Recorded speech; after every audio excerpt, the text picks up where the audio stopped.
Hemos estado estudiando la carta a los Efesios, una carta muy hermosa, y la semana pasada nos enfocamos en los versículos 11 y 12 del capítulo 4. Hoy vamos a seguir ahí mismo, vamos a estar viendo desde el 11 hasta el 16, vamos a concluir con este párrafo, así que por favor acompáñeme a la epístola de Pablo a los Efesios, capítulo 4, desde el versículo 11 hasta el 16. Y el tema que hemos puesto para hoy le podrá resultar un tanto extraño, ¿verdad? Una iglesia perfecta. ¿Será posible? Vamos a ver qué nos enseña en este pasaje la palabra del Señor. Efesios 4, 11 dice: y él dio a algunos el ser apóstoles, a otros profetas, a otros evangelistas, a otros pastores y maestros, a fin de capacitar a los santos para la obra del ministerio, para la edificación del cuerpo de Cristo, hasta que todos lleguemos a la unidad de la fe y del pleno conocimiento del Hijo de Dios, a la condición de un hombre maduro, a la medida de la estatura de la plenitud de Cristo. Entonces ya no seremos niños sacudidos por las olas y llevados de aquí para allá por todo viento de doctrina, por la astucia de los hombres, por las artimañas engañosas del error.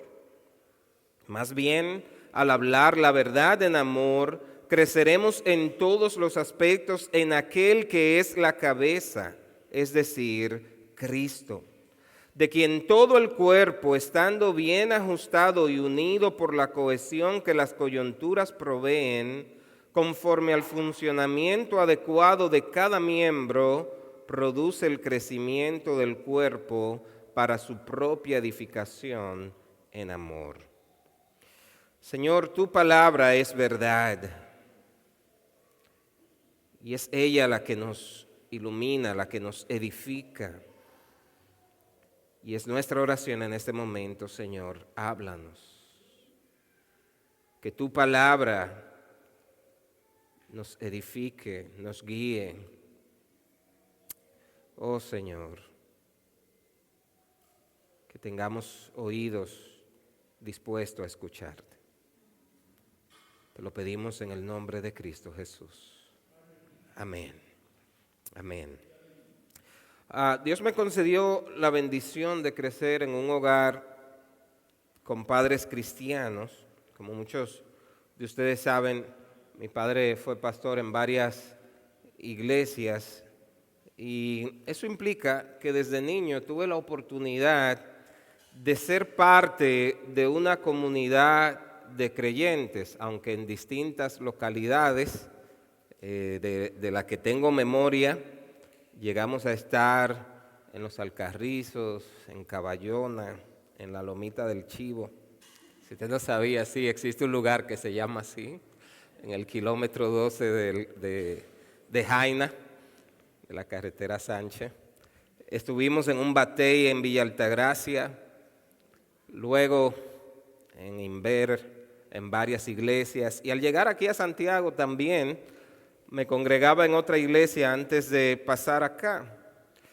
Y cada una de estas iglesias eran diferentes en muchos aspectos. El nivel educativo y económico eran distintos. En algunas de estas iglesias había muchos jóvenes, en otras casi no había jóvenes. En algunas habían batería y piano, en otras se cantaba con güira y panderos. En algunas ni siquiera había un templo. La sala de la casa era donde nos congregábamos y en una ocasión hasta en un solar era donde nos reuníamos para adorar al Señor. Pero más que las diferencias, lo que es loable de todas estas iglesias es lo que tenían en común. Y es que había una pasión por Dios, había mucho deseo de amar a Dios y de hacer la voluntad de Dios a pesar de todos los defectos que tenían.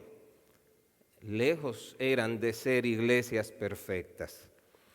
Y si yo pudiera pensar en una iglesia perfecta, para mí sería una en la que los hermanos siempre llegan a tiempo, ¿verdad?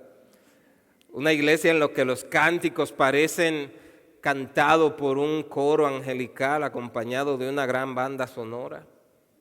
Una iglesia donde la palabra que se predica siempre es práctica, aplicable, todo el mundo la entiende.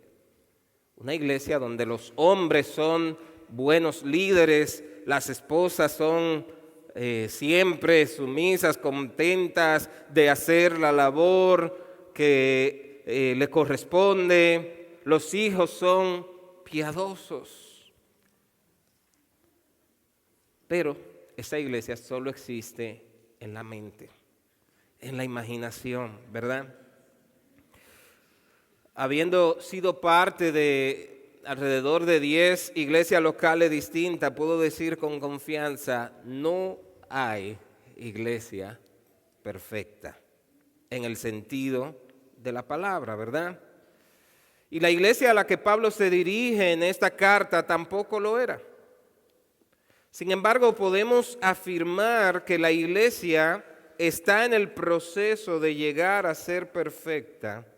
Y en la carta a los Efesios encontramos los ingredientes que se necesitan para dirigirnos a esa meta. Así que el propósito de la prédica de hoy es que podamos comprender qué necesitamos como iglesia para glorificar a Dios mientras vamos creciendo, madurando y edificándonos hasta que lleguemos a la medida de la estatura de la plenitud de Cristo. O para decirlo de un modo más simple, el propósito de la prédica de hoy es que comprendamos qué necesitamos para ser una iglesia perfecta. Y para desarrollar el tema estaré usando el término perfecto o la iglesia perfecta, no en el sentido de que no tiene errores, sino para referirme a la iglesia que va logrando lo que se expresa en la carta a los Efesios. Y así, aunque la lista pudiera ser larga, muy larga, hoy nos vamos a enfocar en 6 aspectos necesarios para lograr ser una iglesia que glorifique al Señor. Y el primero de estos aspectos es que una iglesia perfecta es una en la que Cristo tiene el señorío. Como vimos la semana pasada, el pasaje nos enseña que Cristo mismo es quien da dones a la iglesia. ¿Y por qué lo hace? Porque Él es el dueño y señor de la iglesia. Y aunque esto parece obvio, es importante enfatizarlo porque hoy en día son muchos los casos donde se han levantado hombres y mujeres que han llegado a pensar que son los amos y señores de la iglesia. Pero por lo que vemos a lo largo de toda la Biblia, es Cristo el centro de la iglesia. Es Cristo quien funda la iglesia. Y como Señor de su iglesia, Él organiza y determina cómo será establecida y dirigida su iglesia. Fue su sangre preciosa el precio que pagó para comprarla. Fue Él quien la redimió. Por tanto, le asiste todo el derecho de establecer cómo debe ser cuidada y edificada su iglesia. Fue el mismo Jesús quien dijo, yo edificaré mi iglesia. Mateo 16, 18. Despidiéndose de los ancianos de la iglesia a donde Pablo dirige esta carta, si usted busca Hechos capítulo 20, en el versículo 28, él les hace esta advertencia y les dice, tengan cuidado de ustedes mismos y de toda la congregación en medio de la cual el Espíritu Santo les ha hecho obispos para pastorear la iglesia de Dios, y mira lo que agrega, la cual Él compró con su propia sangre. ¿Se puede usted dar cuenta? La iglesia es de Cristo. Él fue quien la edificó, Él fue quien la compró con su propia sangre. Así que una iglesia en la que Cristo no es el Señor puede ser cualquier cosa menos una iglesia cristiana. Una iglesia donde Cristo no tiene el señorío, donde es el hombre, el pastor, el obispo o quien sea que esté proclamándose como Señor, realmente está lejos de ser una iglesia que glorifique a Dios. Y esto es bueno que lo tengamos claro. En esta iglesia local, ni el pastor Álvaro, ni Jeremías, ni ningún líder es el Señor. Cristo es el Señor de esta iglesia y lo será hasta que Cristo venga. Porque una iglesia que quiere glorificar a Dios es una iglesia donde Cristo tiene el señorío. Ahora, el segundo aspecto es que una iglesia perfecta es una en la que los líderes glorifican a Dios al equipar a los santos para la obra del ministerio. En eso pasamos bastante rato explicándolo la semana pasada. Si vemos Hechos 20 de nuevo, Él les dice, tengan cuidado de sí mismo y de toda la congregación en medio de la cual el Espíritu Santo les ha hecho obispos para pastorear la iglesia de Dios. Y note que el propósito es este. Los líderes de la iglesia no están para enseñorearse sobre la iglesia, sino para pastorear, para representar a Dios, al cuidar de su pueblo, al alimentar a su pueblo. Y la palabra pastorear incluye más que apacentar o alimentar el rebaño. Se refiere al trabajo entero del pastor que debe cuidar por medio de la predicación, de la enseñanza, de la exhortación, de la reprensión cuando es necesario. Debe proteger, disciplinar. Y el pasaje que estamos estudiando dice que Cristo le dio a algunos el ser apóstoles, a otros profetas, a otros evangelistas, a otros pastores y maestros. Ya todos estos términos los explicamos la semana anterior, pero el fin con el que Él da a estos hombres a la iglesia dice que es para capacitar a los santos para la obra del ministerio. Así que los líderes no están para ser servidos o para aprovecharse de los demás, tienen una noble y demandante labor que ha sido encomendada por Cristo mismo, como Señor de la iglesia que es. Una iglesia en la que el liderazgo no se ocupa de cuidar y de equipar a los miembros, realmente Dios no es glorificado en esta iglesia.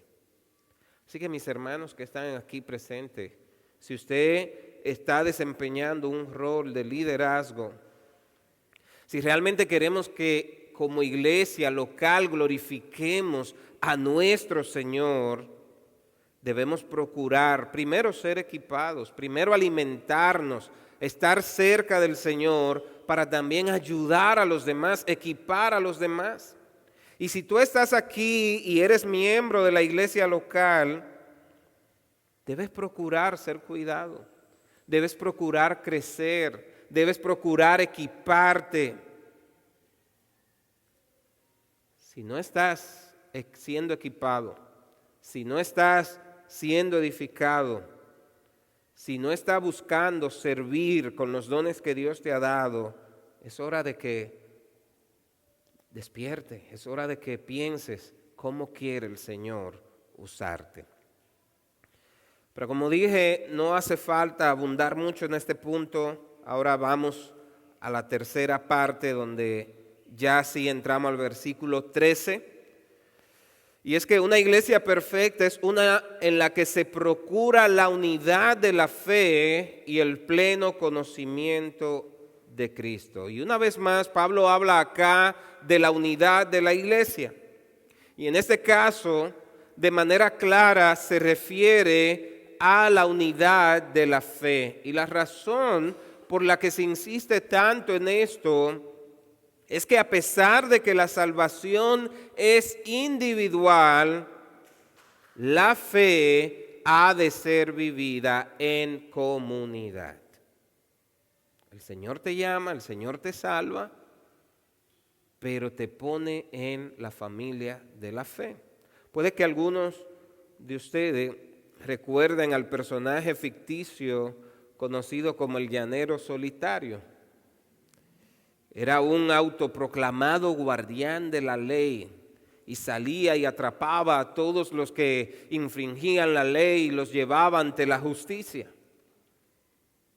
El problema es que le gustaba trabajar solo.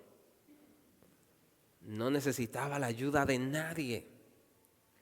Y esta independencia no es un buen ejemplo para los cristianos, como dicen algunos autores, incluido Paul Tripp.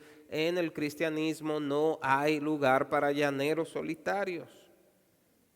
Cuando hemos puesto nuestra confianza en Jesucristo para el perdón de nuestros pecados, nos convertimos en miembros de su cuerpo, la iglesia. Y hemos explicado en otra ocasión que somos parte de la iglesia universal, la iglesia invisible, compuesta por todos los creyentes de todo el mundo, pero esa iglesia se hace visible por medio de iglesias locales. No fuimos salvados para ser agentes individuales. Por el contrario, Dios desea que estemos sujetos a Cristo y unidos con otros creyentes. Ahora, muchos quieren a Cristo y los beneficios de la salvación sin tener que responderle a nadie. Pero como ya vimos, cuando Cristo nos salva, no solo nos perdona los pecados, sino que también nos adopta. Somos adoptados como hijos y al ser adoptados como hijos significa que pasamos a formar parte de la gran familia de Dios. Y si Cristo ha creado la paz y nos ha dado unidad, entonces esa unidad debe ser parte de nuestra propia concepción. El ejercicio de nuestra fe es un ejercicio de unidad. Y todo lo que hacemos en relación con otros cristianos ha de surgir de la comprensión de la unidad y de la orientación hacia ella. Lo que hago para el Señor, no lo hago buscando ganar puntos. Mira, Señor, cuán bueno soy, sino que lo hago pensando en el bien de la comunidad. No podemos ser cristianos maduros por nosotros mismos. No podemos pretender ser autosuficientes y decir, no necesito a los demás. De hecho, Cristo pudiera haber suplido nuestra necesidad directamente, pero Él escogió que sea en comunidad que nos edifiquemos unos a otros. Él escogió que fuera en comunidad que podamos madurar, crecer como creyentes. Ahora, no solo se procura llegar a la unidad de la fe, también debemos buscar llegar al pleno conocimiento de Cristo, dice el versículo 13. Nuestro mayor propósito como iglesia entonces es conocerle a Él, vivir para Él, disfrutarlo a Él, vivir apasionados por Él.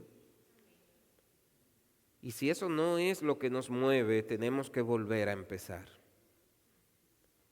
El propósito como iglesia no es pensar qué bien la pasamos juntos. Eso es parte. El propósito como iglesia no es cuán cómodo nos sentimos, cuánta confianza tenemos uno con otro. Todo eso es bueno. Pero el propósito como iglesia es que todos lleguemos a conocer plenamente a nuestro Señor. Y actualmente hay numerosas iglesias, digamos así, mal llamadas iglesias, en la que se da un mensaje de superación, se promueven el bienestar y la felicidad por medio del pensamiento positivo.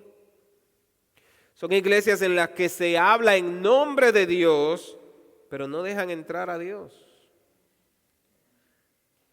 En estas iglesias realmente la palabra de Dios no es la fuente máxima de autoridad, pero no es lo que hemos aprendido de Cristo.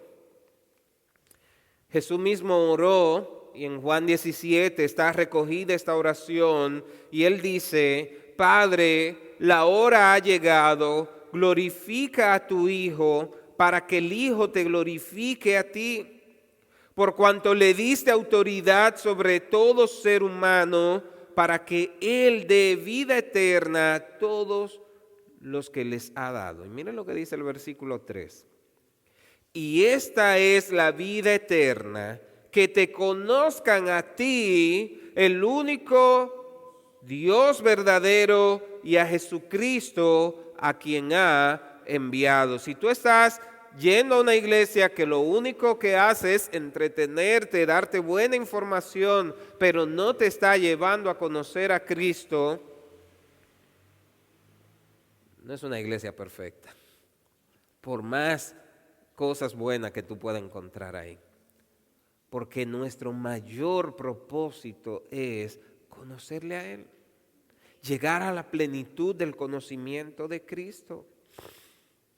Queremos ser una iglesia generosa, queremos ser una iglesia amable, queremos ser una iglesia alegre, pero sobre todo queremos ser una iglesia que conoce a Cristo cada vez más. Si nuestras actividades, si nuestros grupos pequeños, si nuestros ministerios no nos están ayudando a conocer más a Cristo, necesitamos revisar todo de nuevo. No podemos hacer actividades por hacerla. No podemos ser parte de un grupo pequeño solo para estar en un grupo. Hay un propósito mayor, conocerle a Él.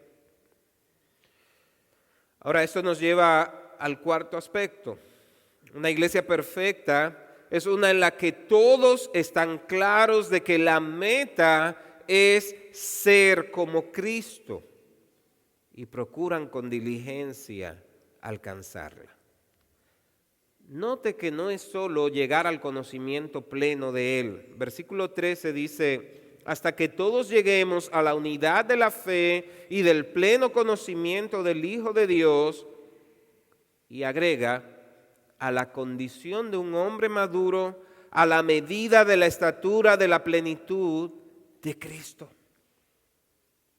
Así que no es solo que los líderes, los ministerios, los grupos pequeños y las actividades de la iglesia procuren que conozcamos a Cristo, es que cada uno debe estar consciente que su estándar de vida, su mayor meta es llegar a la medida de la estatura de Cristo. No estamos hablando solamente de un conocimiento intelectual, no es solamente tener mucha información de Cristo, es conocerle de tal modo que ahora lo sigo, lo imito, vivo como Él. Ser cristiano es algo más que asistir al culto cada domingo. El cristianismo es más que disentir a una declaración doctrinal. Es más que una obediencia a un código de ética moral. Es más que esto. Es más que practicar disciplinas de adoración. Es más que esto. El cristianismo es Cristo y Cristo es Dios. Ser cristiano es tener una relación personal con el Señor Jesucristo. El cristianismo es fe en Cristo, amor por Cristo, obediencia a Cristo. Es una vida de unión espiritual con Cristo. Y el gran deseo de Dios para su iglesia es que todo creyente, todos aquellos que nacen de nuevo, sin excepción alguna, lleguen a ser semejante a su Hijo, manifestando el carácter y las cualidades de aquel quien es la única medida del varón perfecto, Cristo. Tú y yo hemos de irradiar y de reflejar las perfecciones de Cristo. Por eso se nos llama a andar como Cristo anduvo. ¿Y cómo fue que Él anduvo? En una comunión plena y en obediencia al Padre. Nosotros como iglesia podemos tener metas organizativas y debemos hacerlo. Podemos pensar en cómo evangelizar más y necesitamos hacerlo. Podemos pensar en cómo tener un mayor impacto en la comunidad en la que Dios nos ha permitido estar. Podemos pensar en cómo mejorar el sonido de la iglesia y cómo establecer muchas otras metas, pero todo esto debe ir simplemente señalando hacia la meta suprema que es llegar a madurar a la estatura de Cristo. Esa es la meta. ¿Y cómo podemos lograr esto si no estamos unidos a Él? ¿Cómo podemos lograrlo separado de su cuerpo? Ningún miembro va a crecer separado del cuerpo. Necesita estar en el cuerpo, siendo cuidado, alimentado y aportando en ese cuerpo para que todo el cuerpo crezca. Y esto nos lleva al quinto aspecto. Una iglesia perfecta es una en la que todos viven la verdad en amor.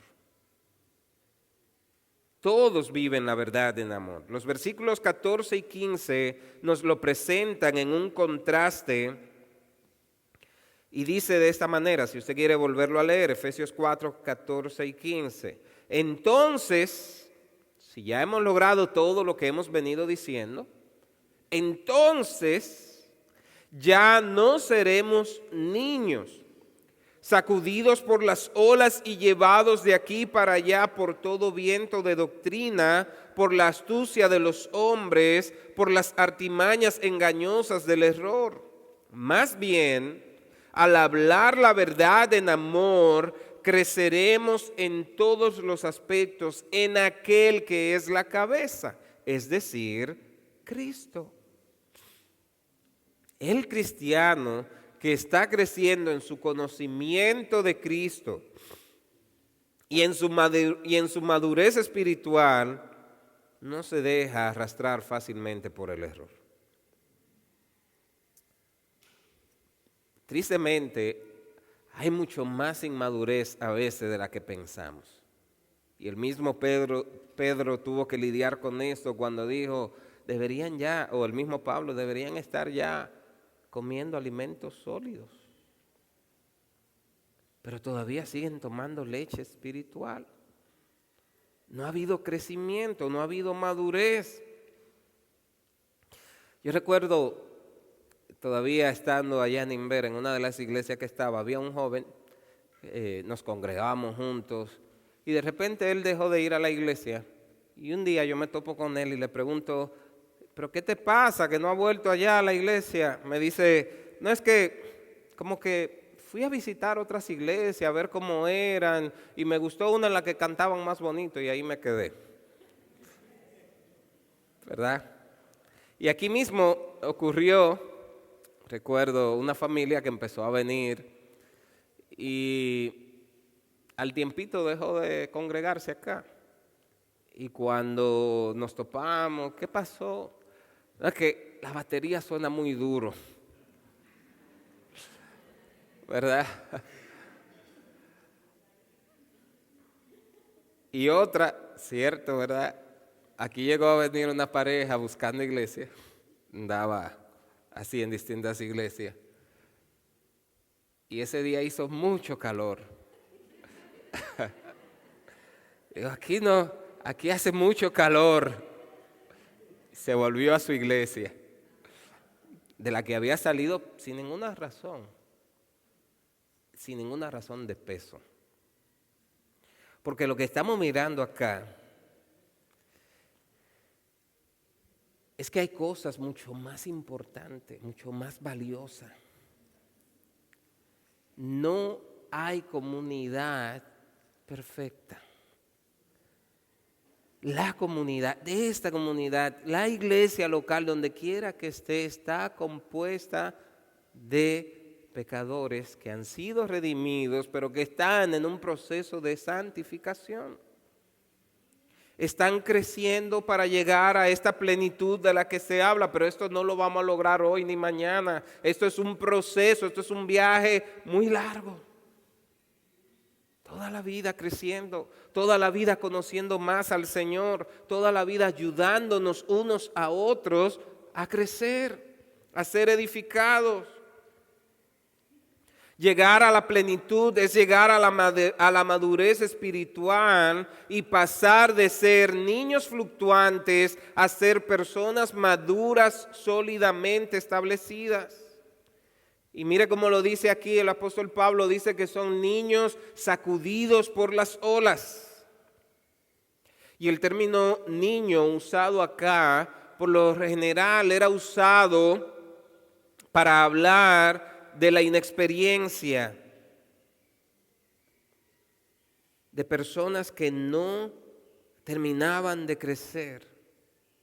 Y estos niños espirituales se encuentran constantemente en el peligro de caer presa de lo que está de moda en el escenario religioso o de cualquier interpretación novedosa de las escrituras que escuchan por ahí, porque no han crecido.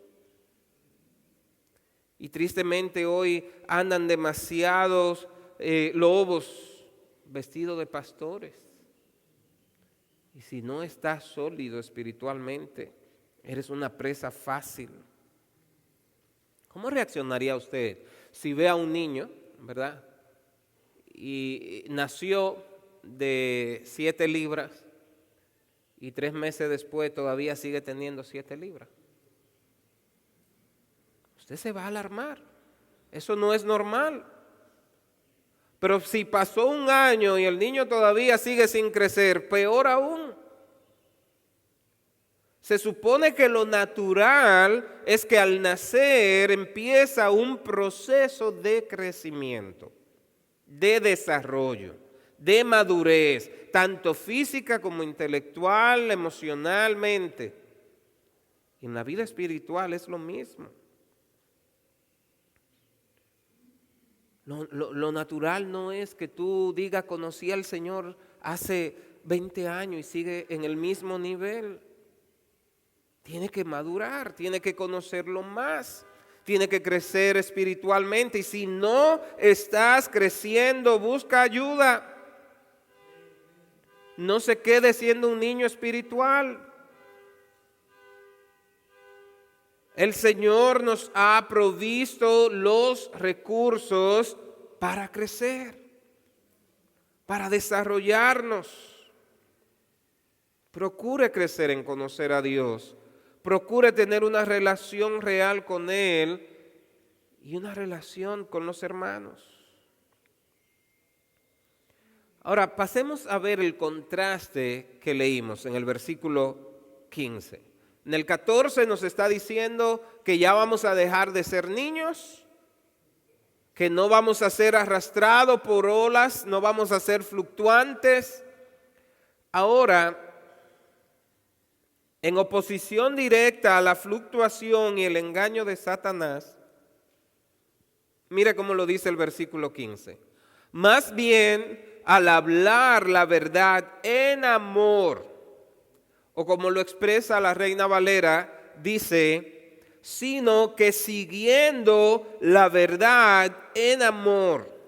Y el verbo traducido como hablar o seguir la verdad en este versículo significa hablar o relacionarse o actuar conforme a la verdad, vivir conforme a la verdad. No es solo hablarlo, decirlo, expresarlo, es vivirlo, es corresponderse con la verdad. Y uno de los mayores obstáculos para nuestro crecimiento espiritual es que solamente intentamos cambiar lo que hacemos en vez de lo que somos. Estamos tan empeñados en hacer ajustes en los que las personas ven que olvidamos lo más importante, lo que Dios ve en el corazón. Y Dios quiere transformarnos a la imagen de su Hijo, lo que estamos viendo acá. Él quiere que crezcamos espiritualmente y necesitamos ayuda para esa clase de transformación que no es superficial, sino que ocurre dentro y se va a manifestar a la medida en la que vivimos, en nuestro estilo de vida, en lo que la gente puede observar.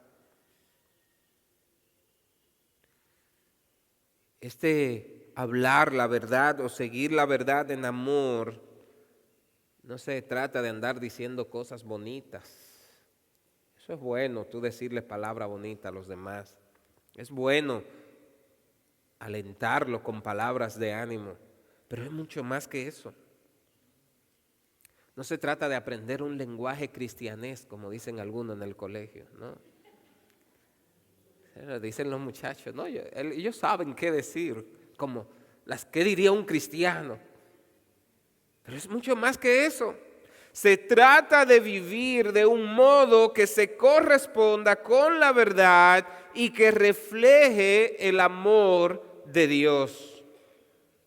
Así que, mis hermanos, la iglesia equipada y perfeccionada, cuyos miembros se han apropiado de la sana doctrina y son maduros en su forma de pensar y de vivir, es una iglesia que puede extenderse en amor para proclamar el evangelio de salvación.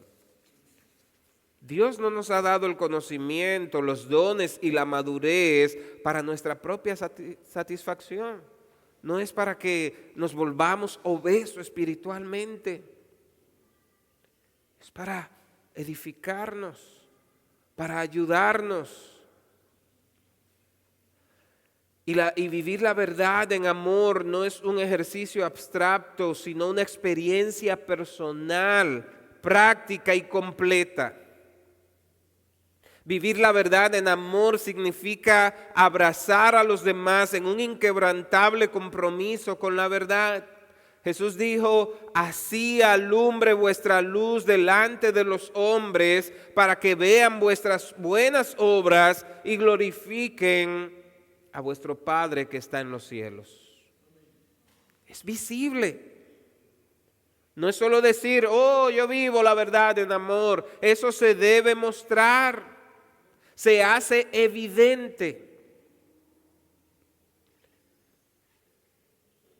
Si tú hicieras una evaluación profunda de ti mismo, pudieras afirmar que estás viviendo la verdad en amor.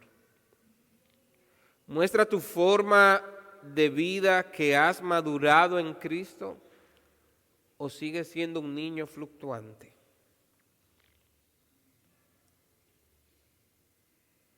Es evidente, cuando otros te ven pueden decir, ese es un verdadero seguidor de Cristo. El último aspecto que quiero tratar el día de hoy es que una iglesia perfecta es una que depende totalmente de Cristo para su crecimiento.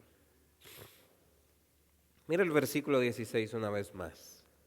De quien todo el cuerpo, estando bien ajustado y unido por la cohesión que las coyunturas proveen conforme al funcionamiento adecuado de cada miembro, produce el crecimiento del cuerpo para su propia edificación en amor. En pocas palabras, el poder para ser equipados, perfeccionados y madurados como proclamadores auténticos y amorosos de la verdad no reposa en ti mismo. No reposa en los líderes o en la estructura eclesiástica. El cuerpo recibe su autoridad, su dirección y su poder a medida que crece en todos los aspectos en aquel que es la cabeza, es decir, Cristo. Y esto no quiere decir que no debemos esforzarnos en crecer, pero sí nos apunta de dónde viene el poder y los recursos para el crecimiento. Cristo mantiene el cuerpo unido entre sí. Nosotros estamos llamados a mantener la unidad, no a crearla, porque ya Cristo la creó al hacernos parte del cuerpo. Nos pide que procuremos mantener esa unidad. Pero es Él quien nos une y quien hace funcionar por las coyunturas. De nuevo, Cristo pudo haber hecho una iglesia que le obedezca y ya. Pero Él escogió que cada coyunturita, cada partecita de esa iglesia, unida entre sí, lo refleje a Él. Déjeme decirlo de un modo más simple. El Señor decidió escogerte a ti y a mí, simples pecadores. Pecadores que íbamos rumbo a la perdición. Nos llama, nos salva, nos une al cuerpo y ahora unos a otros debemos trabajar para ayudarnos a crecer mutuamente. Así que no es solo lo que voy a recibir, pero también lo que voy a dar. ¿Cómo puedo ayudar el cuerpo a crecer? ¿Qué estoy haciendo para que el cuerpo realmente crezca? Y fíjese que la función de los ligamentos tiene misión de sustento y ayuda.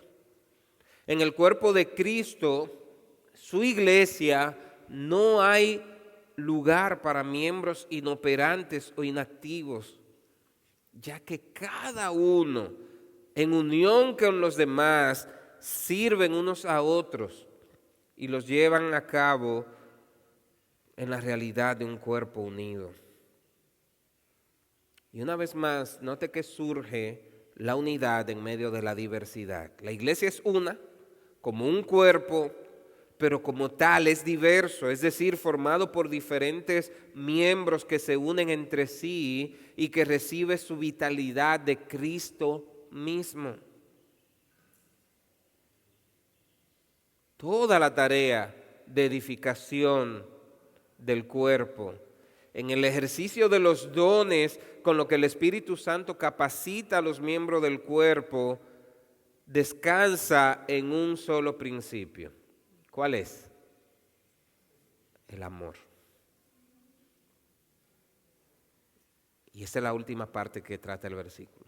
Todo lo que hemos de hacer para edificarnos, para vivir como iglesia, para crecer, se edifica en un principio llamado amor. Toda actividad en el cuerpo que supone múltiples manifestaciones descansa en el amor. Y el interés de este amor es llevar a cabo el propósito de Dios y el desarrollo espiritual de los hermanos. Piense lo que dice ahí el versículo 16. Bien concertado y unido todos los miembros. Mire la belleza de esto.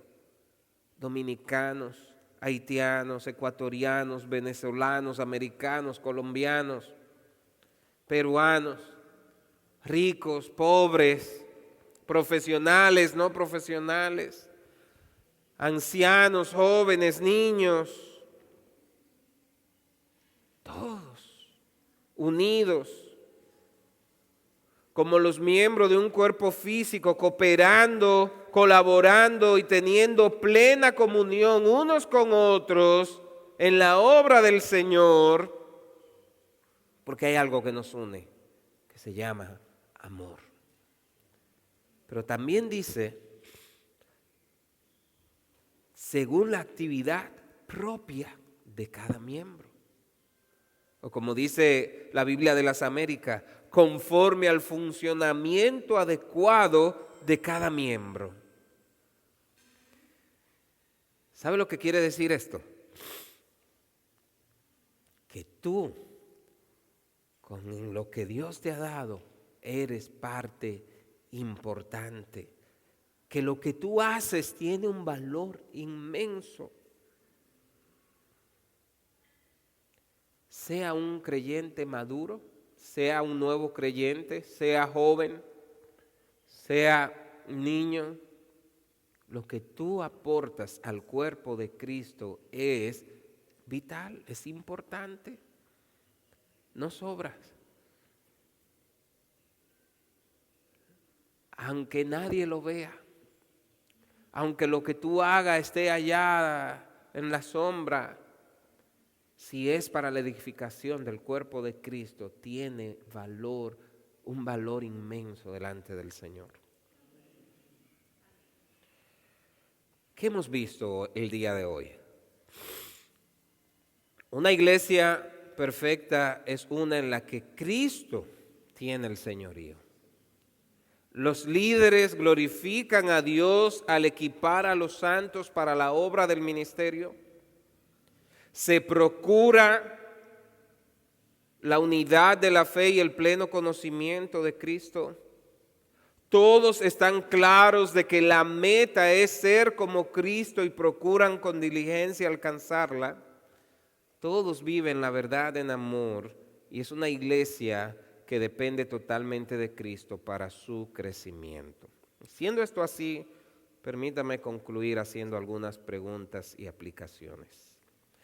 Número 1, vimos que una iglesia perfecta, Cristo tiene el señorío, y esto es muy importante. Y yo te quiero preguntar, ¿es Cristo realmente el Señor de tu vida?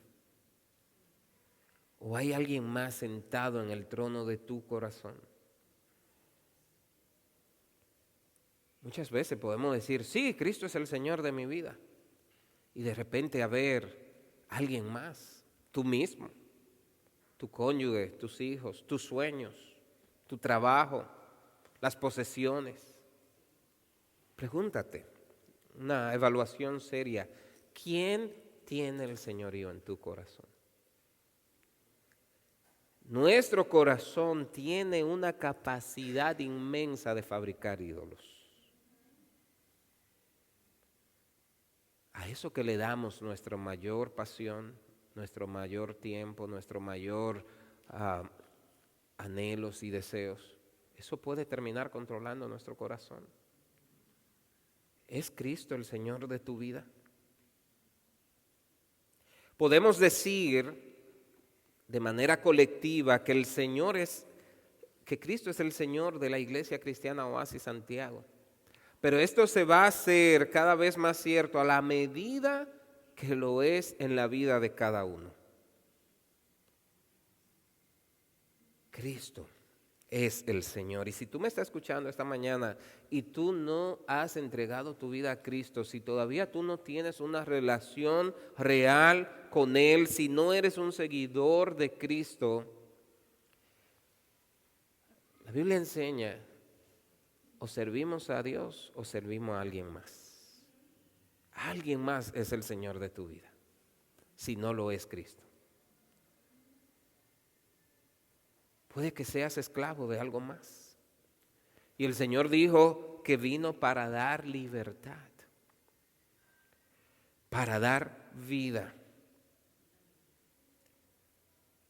Y cuando conoces a Cristo y te haces seguidor de Cristo, no solo lo conoces a Él, Él te hace parte de la comunidad, en donde vas a crecer, donde vas a ser edificado y donde vas a ayudar a otros también. Así que si todavía no has conocido el Evangelio es la buena nueva de que puedo volver a tener una relación real con el Señor.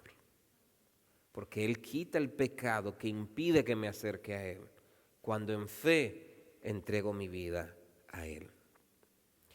Lo segundo en lo que te pido que reflexiones es, ¿estás creciendo en el conocimiento de Cristo? ¿O te has estancado espiritualmente? ¿Qué estás haciendo para conocerlo más a Él? Cuando tú miras hacia atrás, cuando empezaste como cristiano, ¿realmente sientes que has crecido o que te ha quedado un enano espiritual? Evalúate y piensa qué necesitas hacer, qué pasos necesitas dar para conocerle más, para crecer más en el conocimiento de Él. ¿Estás viviendo la verdad en amor? ¿O hay un desbalance? Es decir, ¿le está dando más énfasis a la verdad poniendo a un lado el amor? ¿O en nombre de la verdad estás sacrificando, en nombre del amor estás sacrificando la verdad?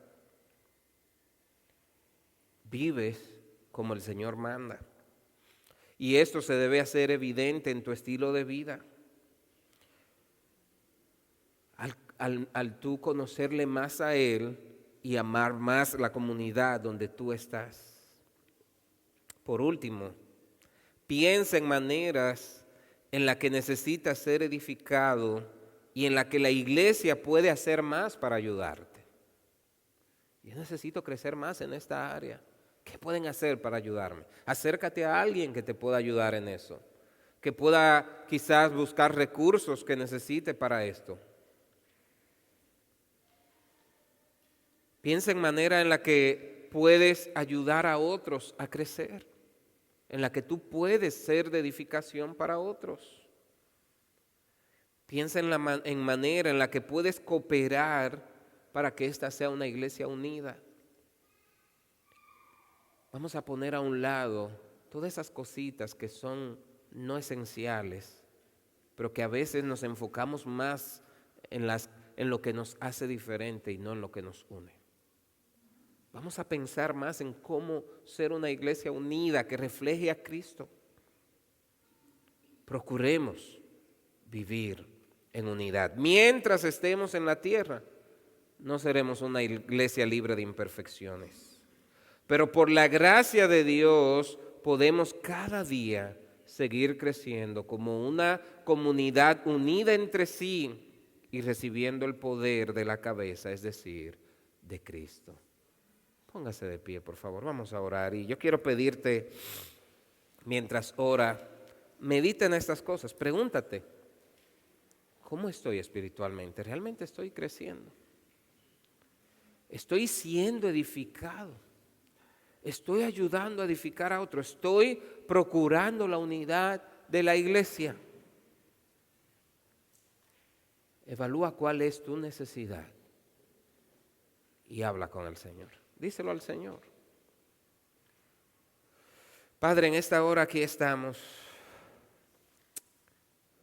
Somos tu iglesia, Señor.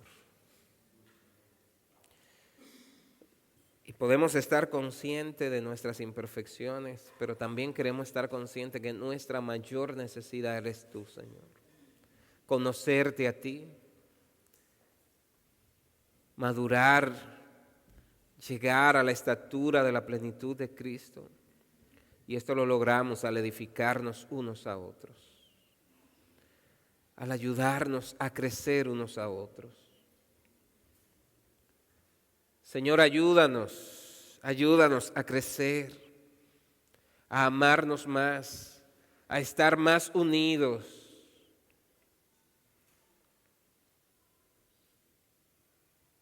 Venga tu reino, Señor. Hágase tu voluntad en medio nuestro. Que tu nombre sea dado a conocer. Úsanos, úsanos para ti, Señor. Te lo pedimos en el nombre de Cristo Jesús. Amén.